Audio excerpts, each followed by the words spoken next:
What up, everybody? Welcome to another episode of Let's Ask Paul, the podcast where you can submit your questions to me via the portal over at paulabernathy.com. Just put in your name, email address, and put in your question. Now, if you're doing a follow-up question to a previous episode on Let's Ask Paul, then make sure you include the episode that you're referring to, and then, of course, ask your follow-up question if necessary. All of this is sponsored by Electrical Code Academy. If you want a higher understanding of the National Electrical Code, whether it's for exam prep or if you're the leader in your company and you want to be more well-rounded in the National Electrical Code, then do me a favor, go check out electricalcodeacademy.com.net or .org, and we'll have a course for you. And of course, all of these services are provided again by Electrical Code Academy. So I'm glad we are able to do that and be able to provide this resource for folks to be able to ask their questions. Of course, you can listen to all of our shows on any of your popular podcast listening platforms like Spreaker, iHeartRadio, Deezer, Google Podcasts, Apple Podcasts, and you can listen also at YouTube because we share all of our podcasts on YouTube as well. They don't like that because it's a video platform, but we do share our podcast there as well. It makes it easy to listen to on the YouTube app. And it also makes it easy to stream to your Bluetooth devices like speakers and whatnot. So hopefully you do that. So thanks for joining me today. We're going to be looking at another question. And I will tell you, this is coming out of the pool of questions that were submitted. It seems by not just the same person, but similar interested people when it came to interconnecting electrical power production sources. It's becoming obviously very popular again. It's making its way around again when it was in the 70s. Now people are very interested in PV systems, and most people know my opinions on these. It could be worthwhile depending on what your consumption is, how energy efficient your home is.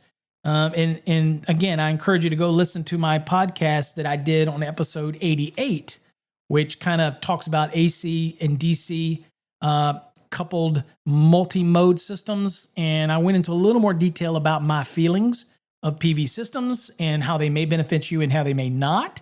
Don't get sold snake oil when it may not be in your best interest, although there's a viable systems and they do what they say they do. It's just don't get bought into some promises that can't be kept. But at the end of the day, if all the conditions are right, the cost is right, there's nothing wrong with the PV system. I'm just saying.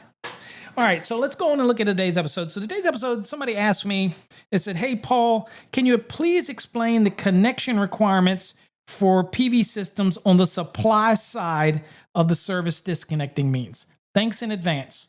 Okay, great question. So the interesting thing is that the 2020 edition of the National Electrical Code, which is what we're going to use today, brought a little clarity to this application. Brought a little bit of clearer understanding on sizing these conductors. So they're not service conductors by any means. They are connected on the supply side, but they're not service conductors. But on some occasions, it's going to refer us to rules that act like they're service conductors, but there's only service conductors have to come from a utility. So these aren't service conductors, but you'll see that some of the rules will say, well, we know that, but then here's some rules under 230 that we want you to follow anyway, because inherently they're like service conductors, but they're not service conductors because only utility supplied conductors are truly service conductors. You know what I'm saying? So that's fine because we welcome that extra direction. And 2020 NEC helped bring clarity to that. So if you got your code book, you're going to be looking at 705.11, and that's going to be the topic of today's discussion. And we're going to be looking at the A, B, C, D, and we're not going to be looking at E, but I'll probably mention it anyway. But we're looking at dealing with the source connections on the supply side of the service disconnect. Okay. Now, I will tell you, we do have an episode that talks about load side connections in different aspects of that with feeder sizing. That was episode 87, if you're interested in it. Talking about a PV source that's being located in a panel that's supplied from a feed-through panel. That's episode 86. So if you're interested in that type of stuff, go back and listen to those episodes. because we do talk about those. Now, that's the load side connection. We're talking about supply side connection. So we're going to be looking at 705.11, which is new for the 2020 edition of the NEC. And we're not looking at 2023 yet, but trust me, we've got a bunch of stuff that we're going to be doing in our studio that deals with this, and I'm working on a bunch of new graphics that are going to be working with this in 705 because it seems to be a big topic for people that want to start getting involved in this systems. And of course, we have also energy storage systems that could interact with this under Article 706. And, then you bring into things like multi-mode inverters, and it can get complicated for folks. So I think while I'm not the definitive expert on designing of these systems, there are experts that do that. I can convey the code aspects of it to kind of give you a supplemental information based on your knowledge that you're going to get in the field. So that's what the effort is here. All right, 705.11 says supply side source connections. It says an electric power production source, and let's just say PV in this case, where connected on the supply side of the service disconnected means is permitted in 230.82C. Now, 230.82.6. I don't know where I said C from. So if you go back and you look at that, you'll see a list of things that can be on the supply side of the service disconnect, right? And item number 6 in 230.82 specifically allows for the connection of these electric power production sources. In our case, PV. Okay, so they're permitted to make those connections. Now, up to the 2020 code, we were left to say, well, I'm not exactly sure, but I think those conductors have to be sized at 125% of the PV's output and those type of things. And that, so we had those type of things. Well, interesting with the 2020 code, we're going to get some minimum size requirements for these conductors, although it might be larger, but we're going to get some minimum sizing that we're going to have to follow in the code. So that's a welcome addition to the 2020 edition of the NEC. So let's kind of look at this here and finish that sentence. And I'll read the whole thing again to so that we don't lose context here. 705.11 says an electric power production source where connected to the supply side of the service disconnect mean as permitted in 230.82.6 shall comply with 705.11a through E. Okay, so it's going to have to comply with all of this. Okay, A through E. All right, A. This is the output rating.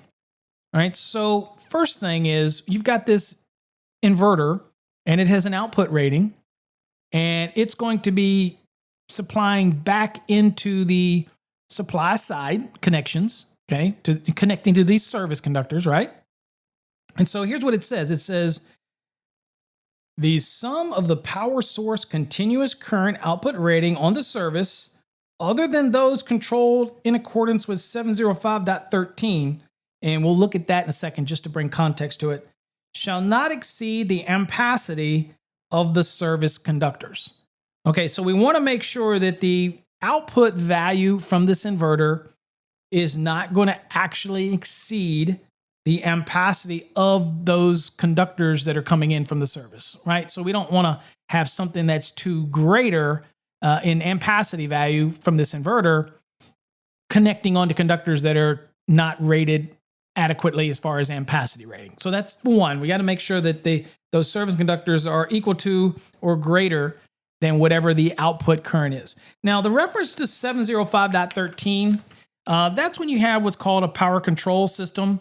So you might have a higher output from this, the inverter, but it's controlled and limited by a power controlled system. And that is designed to control or reduce the amount of potential current that could go into these service conductors if you have a PCS system, okay?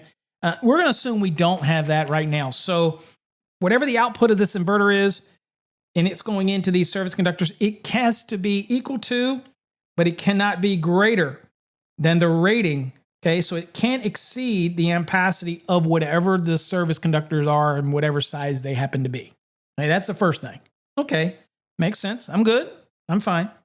Now, that's just the output of that inverter. Next, let's talk conductors, because this is where we people say, okay, I get it. All right, so now I'm going to make this connection from this interactive inverter through my PV system disconnect, and then I'm going to be connecting in and making a connection on the supply side.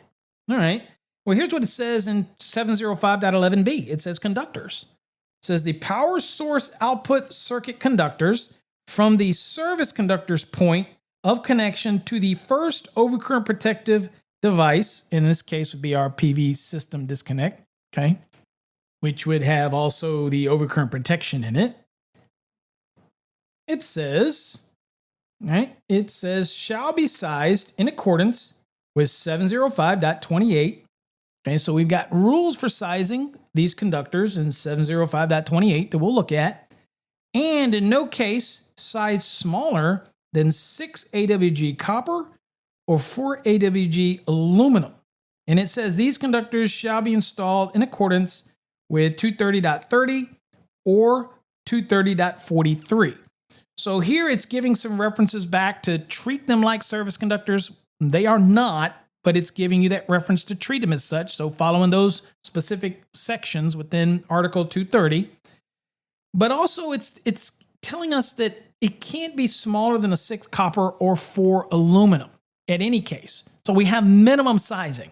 So even if it was a smaller inverter, here it's saying, look, if you're making this connection to the supply side, it doesn't matter under the 2020 code. You can follow the sizing in 705.28, which we'll look at, but in no case can it be smaller than a 6 copper or 4 aluminum. Okay, it's telling you right up front, that's what it is. Okay. All right, so when we go over and look at 705.28, which is new as well for the 2020 edition. So again, bringing all kinds of clarity here to these PV folks. We're talking about circuit sizing and current, and we're going to jump right to B, which is conductor ampacity, because that's kind of what we're working on. And it says, where not elsewhere required or permitted in this code, the circuit conductors shall be sized to carry not less than the largest of the following. And it looks like we have 3 items here. The first one says the maximum current in 705.28a, which we haven't looked at, multiplied by 125% without adjustment or correction factors. So this is kind of going to get to the point where it's very similar to what we see in 210.19 when it comes to adjustment and correction applications. More or less, I think 210.19 A1B, right? And A1A, A1B, those type of scenarios. Very similar, different format here, but very similar to that. And again, we're looking for the largest. All right, now, I probably would be benefit to go back and look at A real quick, 705.28a. It says calculation of maximum circuit current. Where not elsewhere required or permitted in this code, the maximum current for the circuit shall be the continuous output current rating of the power production equipment. So that's the inverter. So you have the output inverter coming out, and you look at the label, and that's the value, okay? So you'll be taking that value, and then when it comes down to the conductor, it says take that and do it at what? Do it at 125%, if that happens to be the larger. And if there's no adjustment and corrections to take place. What are we talking about? More than 3 current carrying conductors, or an ambient temperature other than 30 degrees Celsius, 86 degrees Fahrenheit. If that's not in the case, then we don't know 125% of the output, continuous output of the inverter, and boom, that conductor can't be any smaller than that. Makes sense, right? And we know that it can't be less than a 6 copper, can't be less than a 4 aluminum. And the output of that inverter can't exceed the rating of the service conductors to which this conductors are connecting to. We've already got all that up to this point, right? Now, the next one says, and we're looking at 705.28b2, it says the maximum currents in 705.28a, and again, that's the output of the inverter, the maximum, it'll be listed on the inverter, with adjustment and correction factors. So you have that value that's on the inverter, and then you would make an adjustment or correction to select the conductor that after that adjustment and correction, it's still adequate to handle the actual value that's in 705.28, which is basically the continuous output current from your inverter. You right? So doesn't that sound very familiar when we're trying to choose which is the larger? The same way we did it with feeders, the same way we did it with branch circuits, same concept. If the 125% results in the larger, then that's what we go with. But at the end of the day, we also have to compare it. If we have adjustment and corrections, we have to make sure that, for one, the conductors can handle the maximum, okay? The maximum output from that inverter as labeled on that inverter after adjustment and correction. Whichever produces the larger conductor, that's the one we're going to go with, right? Okay. Let's see here. And then, of course, the third one says we're connected to feeders, okay? So, for example, it says we're connected to a feeder is smaller than the feeder conductors. The ampacity of the as calculated in 240.21b based on the overcurrent device protecting the feeder. Okay, so this is a calculation here where we're actually connecting to the feeder. So this one is similar to one I did in another episode where you're not actually connecting to the service, but maybe you're coming in with a service and you have just a main breaker, and then out of that you have a feeder and you're connecting to that feeder instead of on the service. Okay, you get me? So that's when this application right here for 705.28 would be application. But for us, we're more or less focused on the connections on the supply side of the service disconnect. So 705.28 B1 and B2 is probably what we're going to be driven to the most. Okay. All right. So anyway, that's what we've got for that. So let's kind of take us back to where we were before and get us back to 705.11. And we'll go on from there. All right, so next we're looking at C. So 705.11c is talking about now the overcurrent protection. Now in C, it reminds us of 705.30. And if you go look at 705.30, it's basically telling you that the power source output circuit, conductors, and equipment shall be provided with overcurrent protection. And so in our example, when we've got that PV system disconnect, it has the disconnecting component, but in our case, it also has the overcurrent protection associated with it, okay? That's the place you're going to typically do that, right? Because you're going from a connection to the supply side, and then your conductors are en route to the inverter's output portion of the inverter system, okay? It's those terminations on the output side. So in between there, you're going to have your disconnecting means for that system, but you also have to have this overcurrent protection, which could be integrated or integral to the actual inverter. And that system could be all one, or more often than not, it's a separate PV service system disconnect. And again, you're going to put in your protection in there. So let's go on and read it and see what it says here. So we're at 705.11c. It says overcurrent protection. It says the power source output circuit conductors shall be protected from overcurrent in accordance with 705.30. And again, that tells us that we have to have that protection. It says if fuses are not integral with the disconnecting means, okay, and most of the disconnects that I've ever done with, when I select it, they're fuses that are integral into the system. They're built into the disconnect and its fuses built into it. That's your selection. However, it says if they're not integral into the disconnecting means, it says the disconnecting means shall be located on the service side of the fuses. Okay, so closer to where it makes the connection to the service, right? Yeah, it says where the power source output circuit conductors make their connection to the service outside of a building, they shall be protected by overcurrent devices in a readily accessible location outside of the building. Doesn't that sound familiar? So it's got to be outside, just like what we do with services and 230.85 concept, right? Or, but it goes on to say outside being, or at the first readily accessible location where the power source conductors enter the building. Okay, so for this one, it's saying, okay, well, very similar, 230.70A1, right? Outside or nearest the point of entry of the building. So you have to coordinate your location. But here we know we need this PV system disconnect. Right? And it says where the power source output circuit connections make their connections to the service inside of a building. So if by chance these conductors that are coming from your inverter through your PV system disconnect into the building to make connection to the service, okay, somewhere in the building, then it says they shall be protected with one of the following methods. So if it's outside of the building, we don't have a length limitation. Those conductors are outside of the building where they're making that connection. The moment that they come in the building and enter into the structure, then we have some rules we have to follow, okay? And so you'll have two items here under C. There's a C1 and there's a C2. The C1 says, look, with an overcurrent device located within 10 feet of conductor length in dwelling units and 16.5 feet in other than dwelling units from the point of connection to the service, okay? So for a dwelling, if I'm making this connection into a panel that's inside the building, I can go up to 10 feet before I'm going to hit that PV system disconnect with my overcurrent protection. So we have some conductor length limitations, but that is if the panel for the service conductors happen to be just inside the building, right? If we're making that connection. Now, this is important because you have a lot of existing systems.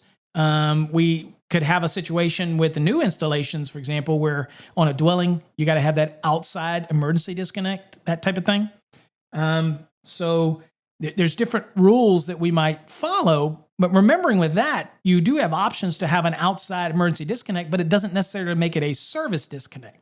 So you could have that outside disconnect, and then the conductors are still service conductors will penetrate through the wall and then go into a panel. And if you're making the connection inside of the building there, then you can do that. Just remember that you're going to limit the length of these output circuit conductors from this interactive inverter from the point where it connects to the PV system disconnect to the connection to the service conductors.